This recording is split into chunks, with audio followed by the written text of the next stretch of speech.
మహాశివరాత్రికి జాగారం ఎంతమంది ఉన్నారు, ఉపవాసంతో పాటు జాగారం ఎంతమంది ఉన్నారో కామెంట్ చేయండి. అట్లనే మీ సైడ్ ఉపవాసం ఎట్లుంటారో కూడా కామెంట్ చేయండి. నాకు ఊహ తెలిసినప్పటి నుంచి మా అక్క అయితే ఉపవాసం జాగారం ఉండేది. ఇప్పుడు మా అక్క లేకుండా మాకు ఇది 8వ సంవత్సరం మహాశివరాత్రి అయినా గానీ మా అక్కకు మహాశివరాత్రి అయినా శివుడైనా మస్తు ఇష్టం.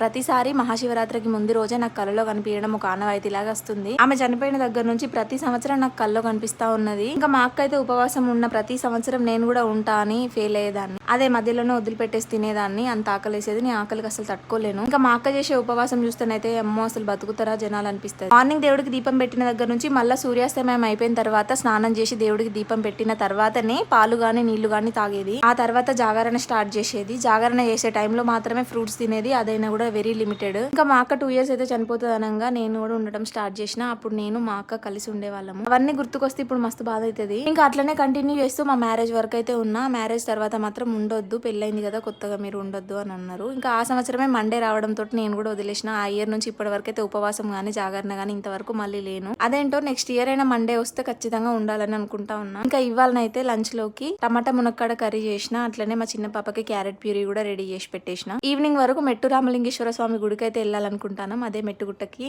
మా దగ్గర అయితే మెట్టుగుట్ట మస్తు ఫేమస్, జాతర కూడా జరుగుతుంది. మీ దగ్గర ఏ గుడి ఫేమస్ కామెంట్ చేయండి.